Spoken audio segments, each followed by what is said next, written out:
യുദ്ധം വീണ്ടും കടുക്കുകയാണ്. ഇറാനിലേക്ക് തീമഴ പെയ്യിച്ച് അമേരിക്ക രണ്ടും കൽപ്പിച്ച് വൻ ആക്രമണമാണ് അഴിച്ചുവിടുന്നത്. ഇതിന്റെ പ്രതികാരം എന്നോണം ഇറാന്റെ ഭാഗത്തു നിന്നും ഗൾഫിലേക്ക് കനത്ത തിരിച്ചടിയും ഉണ്ടാകുന്നുണ്ട്. യുദ്ധം വലിയ രീതിയിൽ തന്നെ കടുക്കുകയാണ്. യാതൊരു തരത്തിലുള്ള സമാധാനങ്ങളോ അല്ലെങ്കിൽ ഒരു വെടിനിർത്തൽ കരാറോ ഒന്നും തന്നെ കൊണ്ടുവരാൻ സാധിക്കുന്നില്ല. നിലപാടുകളിൽ ഉറച്ചു നിന്നുകൊണ്ട് ഇറാന്റെ ഭാഗത്തു നിന്ന് ആക്രമണം കടുപ്പിക്കുന്നു. രണ്ടും കൽപ്പിച്ച് ട്രംപ് നിൽക്കുന്നു. അങ്ങനെ ആകെ മൊത്തത്തിൽ യുദ്ധത്തിന്റെ വലിയൊരു ഭീതി പശ്ചിമേഷ്യയിൽ ഉടലെടുക്കുകയാണെന്നല്ല, പശ്ചിമേഷ്യ ആളിക്കത്തുകയാണ് എന്ന് വേണമെങ്കിൽ നമുക്ക് ഈ ഒരു സാഹചര്യത്തെ വിലയിരുത്താം. എന്തായാലും വിദേശകാര്യ വാർത്തകളുമായിട്ട് വിദേശകാര്യ വിദഗ്ധൻ നമ്മളോടൊപ്പം ചേരുന്നുണ്ട്. പി ജെ വിൻസെന്റ്, നമസ്കാരം. നമസ്കാരം. ഇപ്പൊ പശ്ചിമേഷ്യ മൊത്തത്തിൽ ഒന്നുകൂടി ആളിക്കത്തുകയാണ്. അടിക്ക് തിരിച്ചടിയായിട്ട് ഇരു രാജ്യങ്ങളും കത്തിക്കയറുമ്പോൾ അവിടെ ഒരുപാട് പേര് ഈ ഒരു യുദ്ധത്തിന്റെ ഭീതിയോടെ കഴിയുന്നുണ്ട്. മാത്രമല്ല, യുദ്ധം അവസാനിക്കുന്നില്ല. ഒരു സമാധാനം കാണാൻ വേണ്ടിയിട്ട് ഇന്ത്യ ഉൾപ്പെടെ എല്ലാവരും കാത്തിരിക്കുകയാണ്. ഈ യുദ്ധത്തിന്റെ പോക്ക് എങ്ങോട്ടാണ്? യുദ്ധത്തിന്റെ പോക്ക് ആശങ്കാകുലമാണ്. പിന്നെ നമ്മൾ പരമ്പരാഗതമായി പറയുന്നത് പോലുള്ള ഒരു യുദ്ധം യഥാർത്ഥത്തിൽ ആരംഭിച്ചിട്ടില്ല. കരസേന യുദ്ധമുഖത്ത് പ്രവേശിക്കുന്നതോടുകൂടിയാണ് അതൊരു ഓൾ ഔട്ട് വാറായി മാറുന്നത്. അമേരിക്ക ഇതുവരെ കരയുദ്ധം തുടങ്ങിയിട്ടില്ല. രണ്ടാമത്തെ കാര്യം, ഇറാൻ തിരിച്ചടിക്കുന്നുണ്ട് എന്നുള്ളത് വാസ്തവമാണെങ്കിലും അത് അമേരിക്കയുടെ സൈനിക താവളങ്ങൾക്കോ അല്ലെങ്കിൽ ഗൾഫ് രാജ്യങ്ങളിലെ ഭൗതിക സൗകര്യങ്ങൾക്കോ ഒക്കെ ഉണ്ടാക്കുന്ന ഡാമേജ് അത്ര മാരകമല്ല.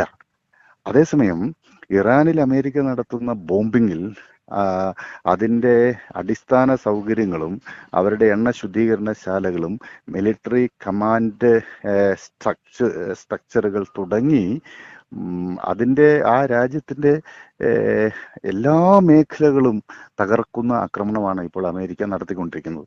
അതുകൊണ്ട് ഇറാന്റെ ഭാഗത്തു നിന്നുണ്ടാകുന്ന തിരിച്ചടിയെ അമേരിക്ക നടത്തുന്ന മാരകമായ ബോംബിങ്ങുമായി താരതമ്യം ചെയ്യുമ്പോൾ തുലോം തുച്ഛമാണ് എന്നത് പ്രത്യേകം ശ്രദ്ധിക്കണം.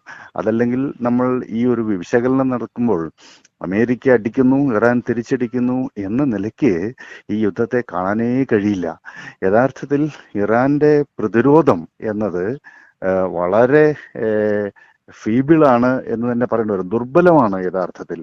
അതേസമയം ഇറാന്റെ തീരമേഖലയിലും നഗരങ്ങളും എണ്ണ ശുദ്ധീകരണ കേന്ദ്രങ്ങൾ, മിലിറ്ററി ഇൻഫ്രാസ്ട്രക്ചർ തുടങ്ങി എല്ലാ മേഖലയും മാരകമായ ബോംബിംഗ് ആണ് ഇപ്പോൾ അമേരിക്ക നടത്തിക്കൊണ്ടിരിക്കുന്നത്.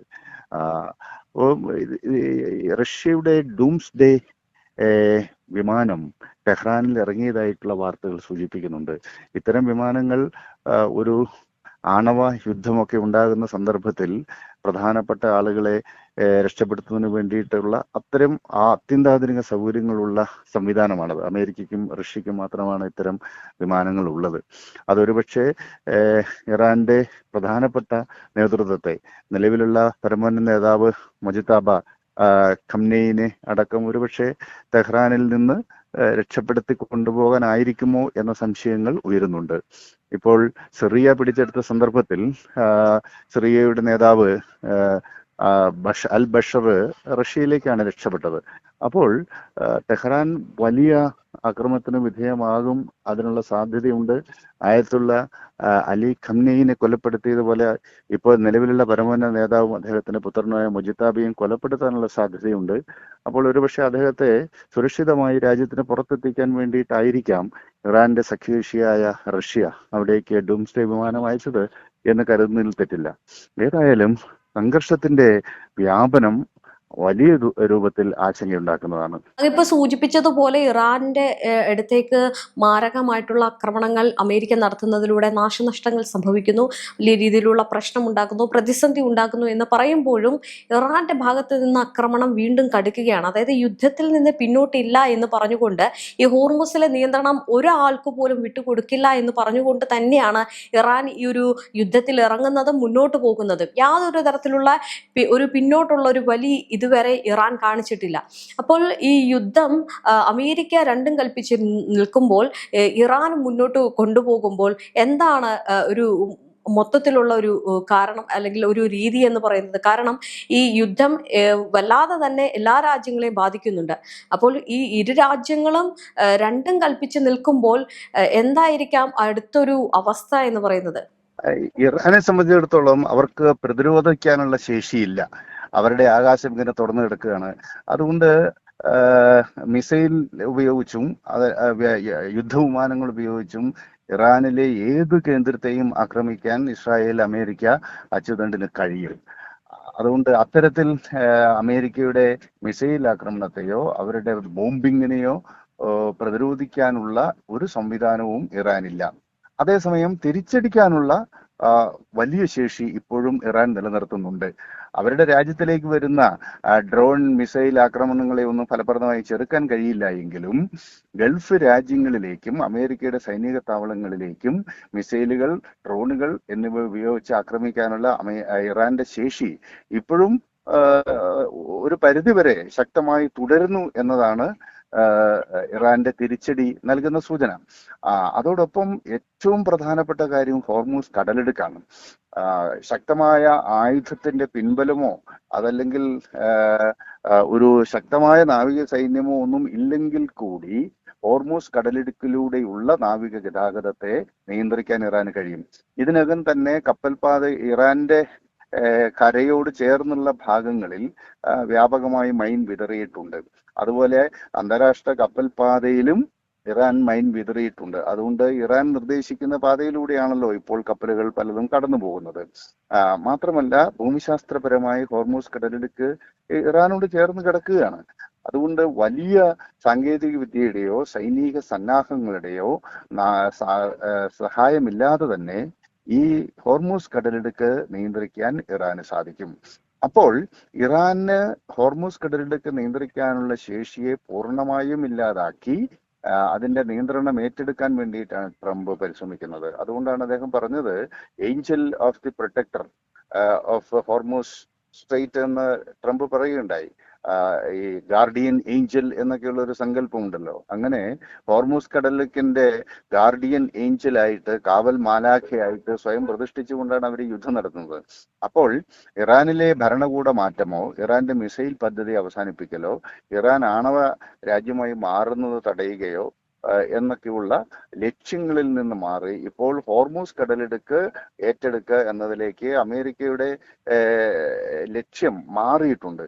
അതിന് ഇറാന്റെ പൂർണ്ണമായി സൈനിക നാവിക ശക്തിയെ തകർക്കുക എന്ന ലക്ഷ്യം വെച്ചിട്ടുള്ള മാരകമായ ബോംബിങ്ങും ആക്രമണവുമാണ് അമേരിക്ക ഇപ്പോൾ നടത്തുന്നത്. അപ്പോൾ ഇറാനും അതിനോട് പ്രതികരിച്ചുകൊണ്ട് അവർക്ക് സാധ്യമായ രീതിയിലുള്ള പ്രതികരണം ഉണ്ടാക്കുന്നുണ്ട്. അത് യഥാർത്ഥത്തിൽ അമേരിക്കയെ ബാധിക്കുന്നതിനേക്കാൾ അധികം ബാധിക്കുന്നത് ഗൾഫ് മേഖലയിലെ കുഞ്ഞൻ രാഷ്ട്രങ്ങളെയാണ്. അവരെല്ലാം സാമ്പത്തികമായിട്ട് വൻ ശക്തികളാണെങ്കിലും ചെറിയ ചെറിയ രാജ്യങ്ങളാണ്, ചെറിയ പോപ്പുലേഷനാണ് അവർക്കുള്ളത്, വലിയ പ്രതിരോധ സംവിധാനങ്ങളില്ല. അങ്ങനെയുള്ള GCC രാജ്യങ്ങൾ, അത് ബഹ്റൈൻ, കുവൈറ്റ്, അതുപോലെ ഖത്തർ, ഒമാൻ, UAE, ഒമാൻ അടക്കം സൗദി അറേബ്യയുടെ ഭാഗങ്ങളിലേക്കൊക്കെ പരക്കെ ഇറാനും ആക്രമിക്കുന്നുണ്ട്. അതിന്റെ ഭാഗമായിട്ട് ആ മേഖലയിൽ വ്യോമഗതാഗതം ഏറെക്കുറെ അസാധ്യമായിരിക്കുന്നു, കപ്പൽ ഗതാഗതം അസാധ്യമായിരിക്കുന്നു, റോഡുകളിലൂടെ ഉള്ള സഞ്ചാരം ആളുകൾക്ക് ബുദ്ധിമുട്ടുണ്ടാക്കുന്നുണ്ട്. ജനാധിവാസ മേഖലയിലേക്ക് ഡ്രോണുകളോ മിസൈലുകളോ എപ്പോൾ വേണമെങ്കിലും വന്ന് പതിക്കാനുള്ള സാധ്യതയുണ്ട്. അങ്ങനെ അവിടെയുള്ള മനുഷ്യർ ആകെ ഭീതിയിലായി വീടുകളിലോ ഒളിച്ചിരിക്കേണ്ടുന്ന ഒരു അവസ്ഥയിലേക്ക് കാര്യങ്ങൾ മാറിയിരിക്കുകയാണ്. അതേസമയം അമേരിക്കയുടെ ബോംബിങ്ങും ഇറാന്റെ തിരിച്ചടിയും തുടരുകയും ചെയ്യുന്നു. അങ്ങനെ ആ മേഖല മുഴുവനും ഇപ്പോൾ ഒരു അപ്രതീക്ഷിതമായ അസഹനീയമായ അരക്ഷിതാവസ്ഥയിലേക്ക് മാറിയിരിക്കുന്നു എന്നതാണ് ഇപ്പോഴത്തെ ഒരു സാഹചര്യം. അങ്ങ് പറയുന്നത് പോലെ തന്നെ മറ്റൊരു കാര്യം കൂടി എടുത്തു പറയണം. ഇപ്പോൾ റഷ്യ ഇറാനെ സഹായിക്കുന്നു, രഹസ്യ യുദ്ധവിമാനം ടെഹ്റാനിലേക്ക് എത്തിക്കുന്നു എന്ന് പറയുമ്പോഴും നമുക്ക് റഷ്യയുടെ ഭാഗത്തേക്ക് പോകുമ്പോൾ കഴിഞ്ഞ ദിവസം റഷ്യയുടെ ഗോതമ്പ് പാടങ്ങൾക്കെതിരെ വലിയ ആക്രമണം യുക്രൈൻ തൊടുത്തുവിട്ടിരുന്നു. ഇപ്പോൾ യുക്രൈനുമായിട്ടുള്ള യുദ്ധം കൂടി റഷ്യ ഉണ്ടാക്കുകയാണ്. അപ്പോൾ ഇതും ഈ ഒരു ഇറാൻ അമേരിക്ക യുദ്ധത്തിന്റെ ഭാഗമായിട്ട് മാറുകയാണെങ്കിൽ ഒരു വലിയൊരു ലോക മഹായുദ്ധത്തിലേക്ക് പോകില്ലേ? കാരണം സൗദിയിലേക്ക് ഹൂത്തികൾ ആക്രമണം നടത്തുന്നു. അങ്ങനെ മൊത്തത്തിൽ ഒരു യുദ്ധത്തിന്റെ പശ്ചാത്തലം തന്നെ മാറി. തീർച്ചയായിട്ടും മാറും. അല്ല, ഓൾറെഡി ഇതിനകത്ത് വൻശക്തി രാഷ്ട്രങ്ങൾ ഇടപെട്ട് കഴിഞ്ഞു. ആ, ഇസ്രായേൽ അമേരിക്ക മാത്രമല്ല, ഇപ്പോൾ ഹംഗാറിയിൽ വെച്ചുള്ള നാറ്റോ ഉച്ചകോടിക്ക് ശേഷം യൂറോപ്യൻ രാജ്യങ്ങളും മറ്റ് നാറ്റോ സഖ്യശക്തികൾ കൂടി അമേരിക്കയ്ക്ക് പിന്തുണയുമായി രംഗത്ത് വന്നിട്ടുണ്ട്. അതുപോലെ അറബ് രാജ്യങ്ങൾ ഇപ്പോൾ നേരത്തെ സൂചിപ്പിച്ചല്ലോ, UAE നേരിട്ട് ചില ബോംബിങ് ഇറാനിൽ നടത്തിയതായിട്ടുള്ള സൂചനകളുണ്ട്. അപ്പോൾ ഗൾഫിലുള്ള രാജ്യങ്ങൾ കൂടി യുദ്ധത്തിലേക്ക് പങ്കെടുക്കുന്നു. നാറ്റോയിലെ കൂടുതൽ രാജ്യങ്ങളുടെ സഹായം അമേരിക്കയ്ക്ക് കിട്ടുന്നു. അതേസമയം ഇറാൻ തനിച്ചല്ല, റഷ്യയുടെ പിന്തുണയുണ്ട്, അമേരിക്കയുടെ പിന്തുണയുണ്ട്. അവരുടെ പ്രോക്സികളായിട്ടുള്ള ഹൂത്തികളും ഹിസ്ബുള്ളയും റെസിസ്റ്റൻസ് ഫ്രണ്ട് അടക്കമുള്ള സായുധ സംഘങ്ങൾ ഇറാന് പിന്നിൽ ഇപ്പോൾ അണിനിരന്നിരിക്കുകയാണ്.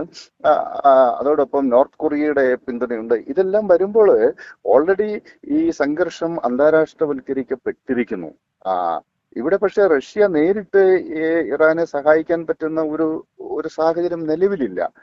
കാരണം ഉക്രൈൻ യുദ്ധത്തിൽ കെട്ടപ്പെട്ടിരിക്കുകയാണ്. എങ്കിലും ഉക്രൈനിലെ യുദ്ധമേഖല കൂടുതൽ വിപുലീകരിക്കാനുള്ള സാധ്യതയുണ്ട്.